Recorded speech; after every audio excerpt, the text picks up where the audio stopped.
नमस्कार बच्चों, आप सभी का स्वागत है हमारी यूट्यूब चैनल हेलो सर में।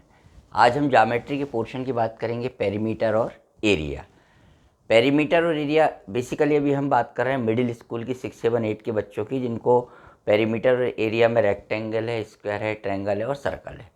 बाकी जब हाई स्कूल के हम नेक्स्ट वीडियो में आएंगे जिसमें सिलेंडर, कॉन, स्फीयर आदि जो अदर्स मेंसुरेशंस के होते हैं उन पे हम डिस्कस करेंगे। अभी आज का हमारा वीडियो है पेरीमीटर एंड एरिया पर। तो सबसे पहले पेरीमीटर एक्चुअली में होता क्या है। मान लीजिए ये आपका एक क्वाड्रिलेटरल है, ठीक है ना। अब क्वाड्रिलेटरल तो ये इसकी 4 साइड हो गई। इन चारों साइडों का जो टोटल मेजरमेंट होगा दैट कॉल्ड पेरीमीटर, और एरिया कहलाता है इसके अंदर जितना भी स्पेस है वो टोटल स्पेस कितना है। तो अब रेक्टेंगल में जो क्वाड्रिलेटरल में रेक्टेंगल और स्क्वायर है उस दोनों में आप डिफरेंस कैसे करेंगे। इसके 2 तरीके होते हैं। पहला तरीका तो ये है कि आप शेप से समझ में आ जाएं, पर अब हो सकता है कि आपके क्वेश्चन पेपर में या आपकी बुक्स में शेप में क्लियर नहीं दिख रहा हो क्या है। तो यदि इस टाइप के साइन लगे हुए हैं that means opposite side are equal, ये इसके बराबर है और ये इसके बराबर है। अपोजिट साइड मतलब आमने सामने। इसको नाम दे दिया आपने ABCD, और ये आपका है मान लीजिए PQR और S, और इसमें ये चारों पर इक्वल का निशान लगा, दैट इज़ इसकी चारों साइड आपस में इक्वल है, ये हो गया स्क्वायर, और जिसकी 2 साइड अपोजिट साइड इक्वल होती हैं वो होता है आपका रेक्टेंगल। अब रेक्टेंगल एक पहचान तो ये है कि जो मैंने आपको बताया कि आप शेप में देख लेंगे जो साइन लगे हुए हैं, यदि ये साइन 2 में इस टाइप के लगे, इस लगे और इसमें चारों में इक्वल लगा तो this is equal, this is rectangle.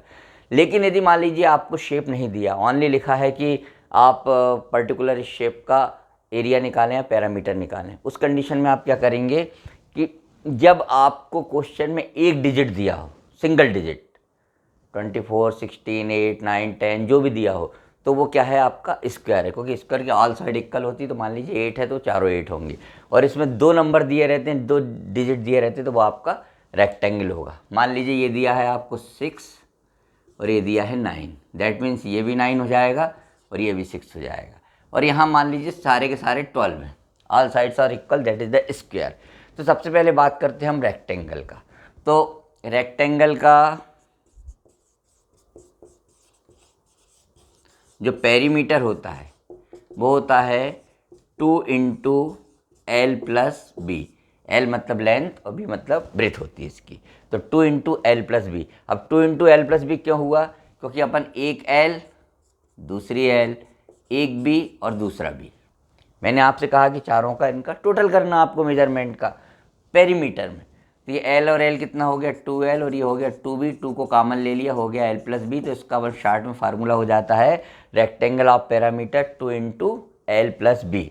अब L बराबर आपको कितना दिया है, L बराबर आपको दिया है 6 और ब्रेथ बराबर दिया है 9, तो 2 इंटू 6 प्लस 9 हो गया 15, और 15 में 2 का मल्टीप्लाई कर दिया आपने 30। अब ये यूनिट सरनेम जैसे आप लोगों के होते हैं ना, गुप्ता, शर्मा, दुबे, त्रिवेदी, परसाई, इस टाइप से इनके जो भी सरनेम है ना, सेंटीमीटर है, मीटर है, किलोमीटर है, मिलीमीटर है, जो भी है, जिसमें भी आपको यूनिट दी है 6 सेंटीमीटर, 9 सेंटीमीटर, तो इसका आंसर आ जाएगा आपका सेंटीमीटर में। Clear. This is the perimeter of rectangle. Rectangle किसको कहते हैं, जिसके अपोजिट साइड इक्वल होते हैं, जिसमें 2 साइड दी रहती हैं, 6 और 9 आपको दी हैं, कुछ भी आपको अदर्स नंबर दे सकते हैं। तो आपको उन दोनों को प्लस करना है, जो आंसर आता है उसमें 2 का मल्टीप्लाई करना है। ये हो गया आपका रेक्टेंगल ऑफ पैरामीटर। क्लियर।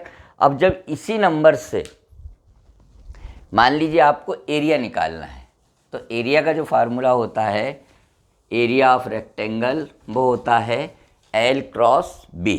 क्या होता है बच्चों, L क्रॉस B।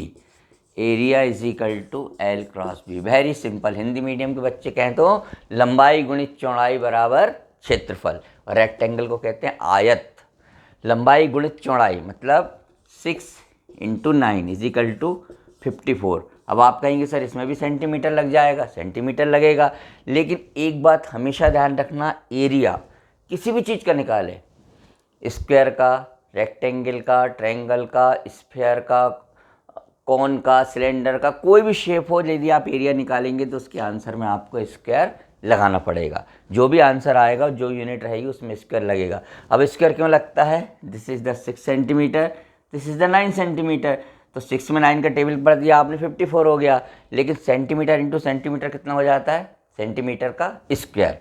तो ये दो चीज़ आपने यहाँ पर सीखी हैं। रेक्टेंगल में रेक्टेंगल का एरिया क्या होता है? Length into breadth. और इसका पेरीमीटर क्या होता है? Perimeter is equal to 2 into L plus B. Length और ब्रेथ को जोड़ के उसमें 2 का आप मल्टीप्लाई कर दीजिए, पेरीमीटर आ जाएगा। इसके आंसर में सिंपल सेंटीमीटर है तो सेंटीमीटर लिखा रहेगा, किलोमीटर है तो किलोमीटर लिखा रहेगा, मीटर है तो मीटर रहेगा। और एरिया जो रहेगा उसमें सेंटीमीटर का या मीटर का या किलोमीटर का स्क्वायर आ जाएगा। ये तो बात हो गई रेक्टेंगल की। अब हम बात करते हैं स्क्वायर की। स्क्वायर किसको कहते हैं बच्चे? स्क्वायर उसको कहते हैं जिसकी चारों साइड इक्वल होती हैं and the angle is right angle. चारों एंगल उसके 90 डिग्री होते हैं। अब इसकी साइड आपकी चारों इक्वल हैं तो एक ही नंबर दिया, मान लीजिए 12 सेंटीमीटर। अब पेरीमीटर ऑफ स्क्वायर क्या होता है? 4 इंटू साइड। वही वाली बात, एक साइड, दो साइड, तीन साइड, चार साइड, तो एक 2 गुनी, 3 गुनी, 4 गुनी, तो हो गई 4 इंटू साइड। तो that means 4 into 12 is equal to 48। और क्वेश्चन दिया आपको सेंटीमीटर में तो आंसर भी आएगा सेंटीमीटर में। Very simple, very easy, not any problem. अब पेरीमीटर ऑफ स्क्वायर हो गया। एरिया ऑफ स्क्वायर, एरिया होता है इसका साइड इंटू साइड। उसमें होता था लेंथ इंटू ब्रेथ, क्योंकि लेंथ और ब्रेथ अलग अलग होती थी। इसमें एक ही साइड होती तो उसको साइड इंटू साइड बोलते हैं। तो दैट इज़ द 12 इंटू 12। 12 में 12 का मल्टीप्लाई करेंगे, कितना आएगा बच्चों? 144 सेंटीमीटर। और यहाँ क्या लगेगा? स्क्वायर। क्यों लगेगा? क्योंकि this is the area. 12 centimetre into 12 centimetre, 12 into 12 हो गया 144। और centimetre into centimetre, centimetre square. तो जो स्क्वायर होता है आपका, उसका पेरीमीटर होता है 4 इंटू साइड, और एरिया होता है इसका साइड इंटू साइड। और जो आपका रेक्टेंगल होता है, इसकी अपोजिट साइड बराबर होती हैं। इसका पेरीमीटर होता है 2 इंटू एल प्लस बी। और एरिया क्या होता है? Length into breath. तो अभी तो बात करी हमने किस किस की? ओनली रेक्टेंगल की और स्क्वायर की। अब हम आते हैं ट्रायंगल पर। अब इसमें यदि कुछ क्वेश्चंस ऐसे आते हैं बच्चों कि आपको ये समझ में नहीं आता वर्ड प्रॉब्लम में कि उसमें पेरीमीटर निकालना कि एरिया निकालना, तो एक्चुअली में वर्ड प्रॉब्लम थोड़ी सी टफ होती है। उसमें आपको ये पकड़ना पड़ता है कि इसमें उन्होंने क्या पूछा। जैसे मान लीजिए उन्होंने पूछा एक ग्राउंड है या एक आपका रूम है 15 बाई 15। जब 15 बाई 15 का रूम है, दैट मीन्स कैसा है? वो स्क्वायर है, मतलब 15 गुणित 15, 15 मीटर गुणित 15 मीटर, 15 फीट, 15 सेंटीमीटर, कुछ भी है, इट्स नॉट मैटर। तो जो भी है वो इक्वल है, मतलब वो क्या है? स्क्वायर है। अब उन्होंने पूछा इसमें कितनी टाइल्स लगेंगी या कितने स्क्वायर मीटर की, स्क्वायर फीट की टाइल्स लगेंगी। तो जब इस ये लेंथ और ब्रेथ यानी साइड इसकी इक्वल है, मतलब वो क्या है? आपका स्क्वायर है। अब कितनी टाइल्स लगेंगी? तो टाइल्स कोने कोने में तो लगती नहीं, टाइल्स पूरे में लगेंगी, मतलब आपको इसका क्या निकालना पड़ेगा? एरिया निकालना पड़ेगा। और यदि उसी रूम में यदि वो बोलते हैं, यदि मान लीजिए एक ग्राउंड है जिस 18 बाय 20 का, और उसके चारों ओर आपको बाउंड्री बनाना है, तो बाउंड्री कहाँ बनती है? कॉर्नर कॉर्नर पर। 18 बाई 20 मतलब ये क्या है? 18 और 20 दो डिजिट दी है, मतलब ये क्या है? रेक्टेंगल है। अब इसके बाउंड्री बनाना, बाउंड्री मतलब पेरीमीटर। और जब अंदर की बात करेंगे तो क्या आएगा? एरिया। तो वर्ड प्रॉब्लम में आपको पकड़ना पड़ता है, उसमें से देखना पड़ता है कि इसमें एक्चुअली में हमें क्या इंप्लीमेंट करना है। जब अंदर की बात होती है, ये अंदर की बात, जब अंदर की बात होती है, उसमें जो भी ग्राउंड होता है या जो भी आपका रूम होता है, जो भी स्पेस होता है, उसमें यदि रेक्टेंगल शेप का या एरिया स्क्वायर शेप का है, तो जब अंदर में कुछ भी टाइल्स लगाना है या आपको कॉर्पेट बिछाना है या ग्रॉस लगाना है, ऐसा कुछ भी मैटर होता है, तो उसमें एरिया निकलता है। और जब बाउंड्री की बात होती है तो उसमें पेरीमीटर निकलता है। ठीक है, अब हम बात करते हैं बच्चों ट्रायंगल की। पैरामीटर और एरिया अभी दो चीज़ों के हुए हैं आपके, रेक्टेंगल का और उसका। अब ट्रायंगल, अब ट्रायंगल की एरिया निकालने के 2-3 फार्मूले होते हैं, बट ये डिपेंड करता है कि आपको गिवन क्या क्या है। यदि ट्रायंगल मीन्स मैंने आपको लास्ट वीडियो में बताया था, जिसमें क्या होती हैं? 3 साइड होती हैं, 3 एंगल होते हैं। What is the sum of triangle? All angle. तो we know that the sum of all angle triangle is 180। ठीक है, ट्रायंगल कितने प्रकार के होते हैं? 6 टाइप के होते हैं। 3 होते हैं साइड के बेस पे और 3 होते हैं एंगल के बेस पे। अब यदि किसी क्वेश्चन में आपको तीनों साइड दी हैं, किसी भी ट्रायंगल की यदि तीनों साइड दी हैं, मान लीजिए ये दी है, एक दी है 12, एक दी है 12 और एक दी है मान लीजिए 22, तीनों साइड आपको दी हैं। तो अब जब तीनों साइड दी हैं तब कौन सा फार्मूला लगेगा? तो इसमें एक फार्मूला होता है जिसको हैरोस फार्मूला कहते हैं, वो होता है under root S, S minus A, S minus B और S minus C. What is the S और what is the A B C? This is the under root, you know that very well. Under root का मतलब होता है जब अपन square root निकालते हैं तो अंडर रूट लगाते हैं, जब इसकी पावर क्या बन जाती है 1/2। अब एस क्या होता है? एस का मतलब होता है ए plus B plus C upon 2, मतलब जो भी तीनों साइड दी हैं तीनों साइड को जोड़ के 2 का भाग दे दो, 2 से डिवाइड कर दो, 2 से डिवाइड कर दो, मतलब उसको आधा कर दो। अब मैंने आपको बताया था आज कि जब अपन साइडों को मेजरमेंट को उसको प्लस कर देते तो क्या होता है? पेरीमीटर। अब यहाँ पर ट्रायंगल में अपन क्या कर रहे हैं? ए बी सी तीनों साइड को प्लस कर रहे हैं, लेकिन उसको हाफ कर रहे हैं, आधा कर रहे हैं, 2 का भाग दे रहे हैं, मतलब ये क्या हो गया आपका? हाफ पेरीमीटर हो गया। एस क्या हो गया? Half perimeter. 12 plus 12 plus 22 upon 2, तो एस बराबर हो गया आपका 20 30 40 46 अपॉन 2, और 46 का आधा कितना होता है बच्चों? 23। एस बराबर कितना आ गया? 23। अब put this value on this formula. What is the, ये है आपका area of triangle, area of triangle का formula under root S, S minus A, S minus B, S minus B, इसके बीच काय का निशान है?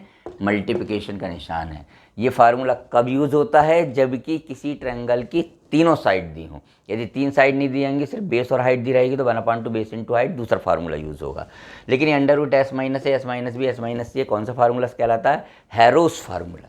अब इसमें आपने वैल्यू रखी, ये अंडर रूट का निशान, एस मतलब 23 इंटू 23 माइनस 12, क्योंकि ए बराबर कितना है? 12, 23 minus 12, B is equal to also 12, और 23 माइनस सी बराबर कितना है? 22। ठीक है ना? ये s into S minus A, S minus B और एस माइनस सी। अंडर रूट किया आपने 23 इंटू 23 में से 12 गए, कितने बचेंगे? 11 इंटू इसमें से 11 इंटू 1। अब आप एक तरीका तो ये है कि आप इन सब का मल्टीप्लाई कर लीजिए, और मल्टीप्लाई करने के बाद जो भी नंबर आता है उसका आप स्क्वायर रूट निकालिए। स्क्वायर रूट कौन सी मेथड से निकालें? लॉन्ग डिवीज़न मेथड और factorization method. But long division method से स्क्वायर रूट निकालना आसान होता है अननोन नंबर का, क्योंकि इसका फैक्टराइजेशन में अपन फंस जाते हैं, कहीं प्राइम नंबर आता किससे डिवाइड हो रहा है, तो वो थोड़ी सी प्रॉब्लम आ जाती है। तो आप इसमें मल्टीप्लाई कर लीजिए एक बात, और नहीं तो दूसरी चीज़ ये होती है कि इनके अंदर जो नंबर होते हैं उनका अपन फैक्टर कर लेते हैं। अब अपन देखते हैं 23 के फैक्टर होंगे नहीं, क्योंकि this is the prime number, 11 के भी नहीं होंगे, 1 के भी नहीं होंगे। अब इसमें जो नंबर 2 बार आ रहा है, ध्यान से सुनना मेरी बात को, जो नंबर 2 बार आ रहा है उसको आप बाहर कर देते हैं एक बार। तो 11 2 बार आ रहा, मतलब 11 हो गया बाहर, अंदर कितना बचा? 23 इंटू 1, मतलब 11 अंडर रूट 23, ये आपका आया आंसर। इसको लिख देंगे, मान लीजिए क्वेश्चन सेंटीमीटर में है तो सेंटीमीटर स्क्वायर, आपका आंसर आ गया 11 अंडर रूट 23 सेंटीमीटर स्क्वायर। अब यहाँ पर 25 होता 25, तो उसका अंडर रूट 5 हो जाता, तो 11 इंटू 5 55 हो जाता। अब 23 का आपको अंडर रूट निकालना आना चाहिए, तो 23 का जो अंडर रूट निकलेगा वो कौन सी मेथड से निकलेगा? आपका लॉन्ग डिवीज़न मेथड से। बट यदि आपसे नहीं बन रहा है, इन केस मैं ये नहीं कहूँगा आप छोड़ाइए, नहीं बन रहा तो आप गलत ना करने के बजाय इतना भी करेंगे तो आपका आधा नंबर कम होगा बस, क्योंकि यहाँ तक आपकी पूरी प्रोसेस यहाँ पर राइट है। एक बार मैं आपको रिपीट कर दूँ, यदि तीनों साइड दी हैं किसी ट्रायंगल में, तो आप जब उसका एरिया निकालते तो area of triangle is equal to under root S into S minus A, S minus B, S minus C, S is equal to A plus B plus C upon 2। तीनों को plus करके 2 का भाग देना, मतलब आधा करना। तो 12 12 12 22 को आपने प्लस किया तो हो गया 46, 46 अपॉन 2 इज इक्वल टू 23। ठीक है, 2 4 6, ठीक, 46 23।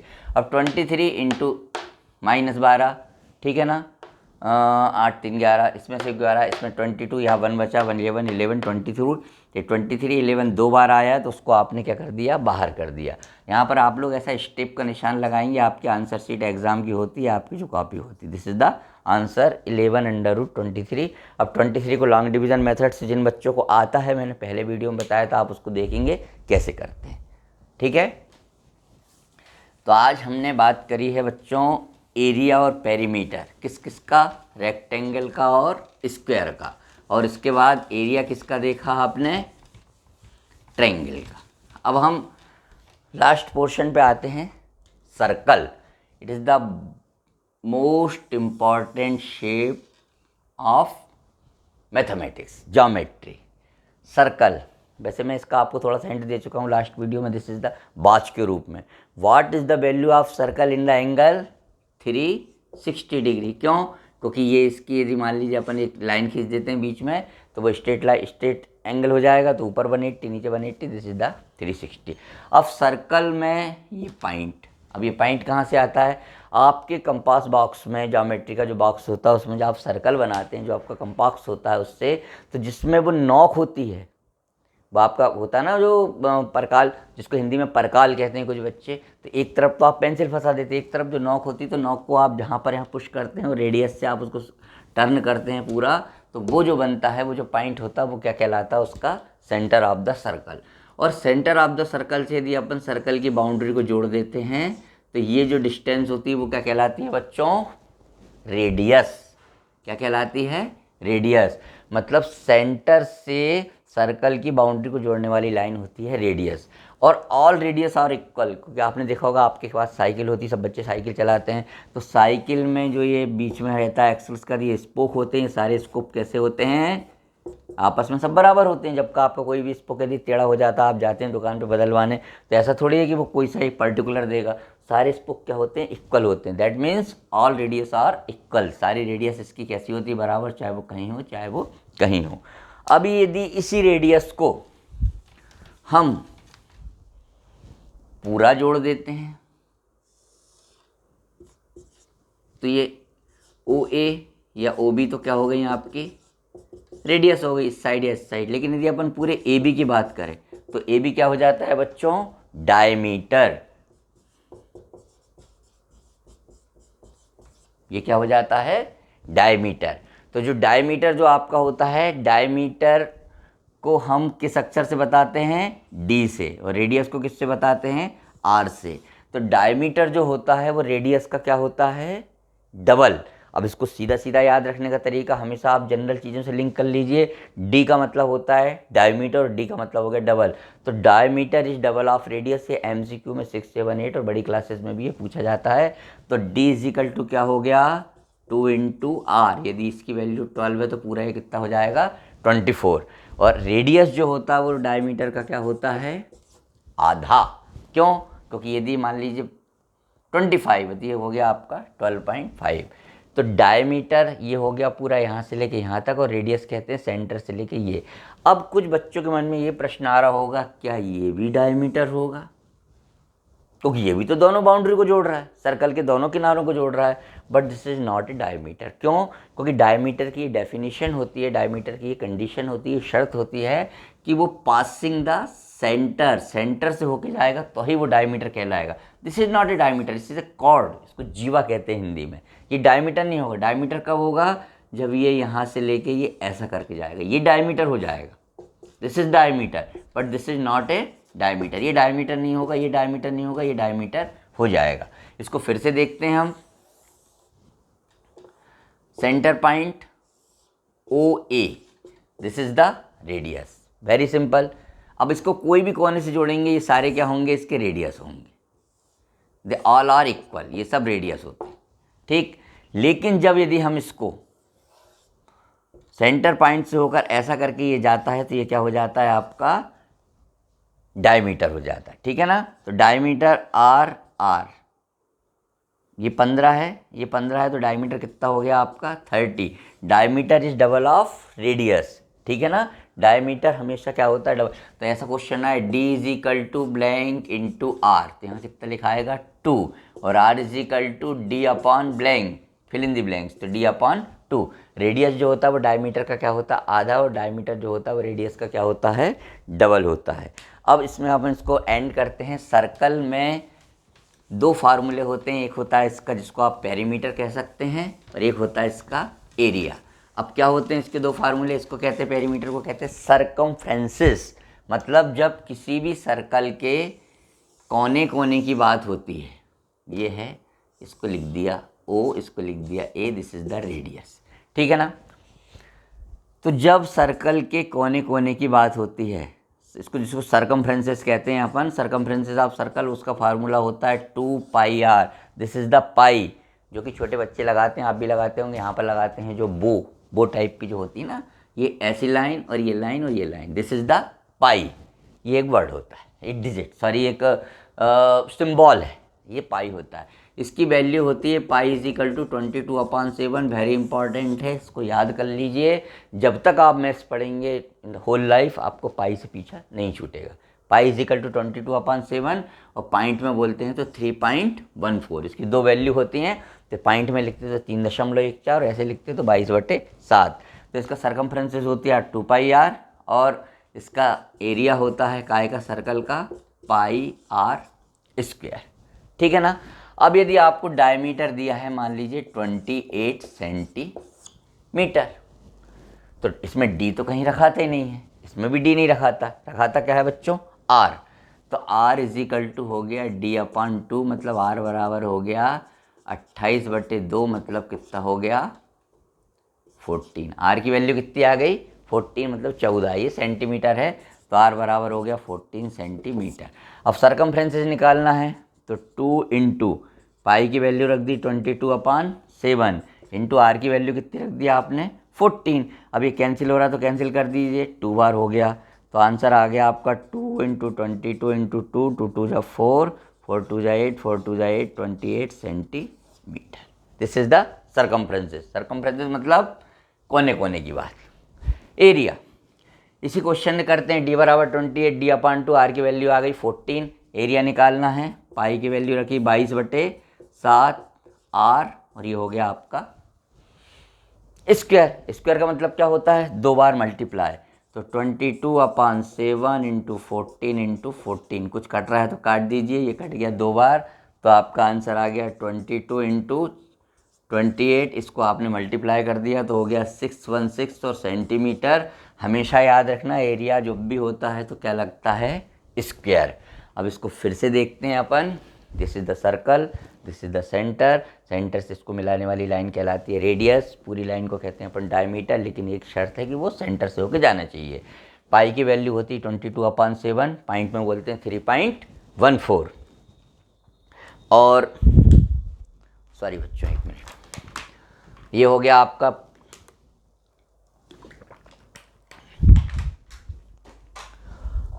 पाई इज इक्वल टू 22/7 3.14। अब आपको सरकमफ्रेंसेस निकालना है। सरकमफ्रेंसेस मतलब बाउंड्री की बात है, तो उसका फार्मूला होता है 2πr। यदि d आपको 28 दिया, यदि r दिया तो आप एज वेल एस रख देंगे, d दिया तो अपन r is equal to d/2 होता है। r is equal to d/2 और d is equal to 2 into R, मतलब डायमीटर जो होता है वो रेडियस का क्या होता है, डबल। रेडियस होता है डायमीटर का आधा। 28/2 मतलब 14, सरकमफ्रेंसेस 2πr, यहाँ रख दिया 14, ये 7 से कैंसिल हो गया, तो ये इसका मल्टीप्लाई कर दिया 88 आ गया। जब एरिया निकालना था पाई आर स्क्वायर, पाई की वैल्यू 22/7, आर स्क्वायर कैलकुलेशन कर दी 616।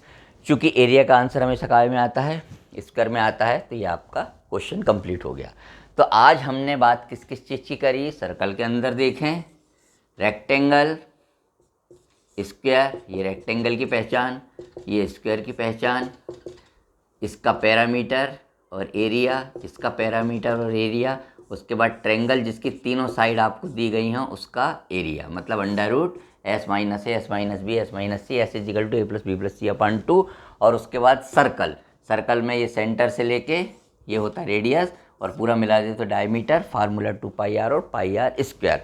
तो बच्चों आप इनको रिपीट करते चलिए और इनके क्वेश्चंस कीजिए। इनकी जो वर्ड प्रॉब्लम है उसका सेशन हम अलग से लेंगे, क्योंकि इसमें भी सर्कल में भी वो होता है, एक ग्राउंड है सर्कल के शेप का जिसका डायमीटर मान लीजिए 14 मीटर है या 14 किलोमीटर या XYZ कुछ भी दिया हो आपको, उसके चारों ओर आपको बाउंड्री का तार लगाना है या उसके चारों ओर आपको बाउंड्री की दीवार उठाना है। अब इसमें ये नहीं लिखा सरकमफ्रेंसेस या एरिया, तो आपको जब बाउंड्री की बात होगी तो आप सरकमफ्रेंसेस लगाएंगे। और ऐसा क्वेश्चन आता है कि यदि कोई एक सर्कल के शेप का ग्राउंड है और उसमें ग्रॉस लगाना है, तो ग्रॉस कहाँ लगेगी, पूरे में लगेगी, तो उसमें क्या लगता है, एरिया लगेगा। तो बच्चों उम्मीद है कि आपको ये सारी चीज़ें समझ में आई होंगी। तो आप हमारे चैनल को सब्सक्राइब कीजिए। अभी तक आप लोगों ने सब्सक्राइब नहीं किया, लेकिन आप वीडियो को देख रहे हैं डेली, तो व्यूज़ तो बढ़ रहे हैं बट सब्सक्राइबेशन नहीं बढ़ रहा है। तो आप उसको सब्सक्राइब कीजिए, लाइक कीजिए और शेयर कीजिए। हम आपको कंटिन्यूसली आपकी जो जो प्रॉब्लम होगी उसको हम सॉल्व करते जाएंगे और मैथ्स के नए नए टॉपिक से आपको डेली हम वाकिफ़ कराएंगे। तो नमस्कार, आप अपने एग्ज़ाम की प्रिपरेशन बहुत अच्छे से कीजिए। Thank you.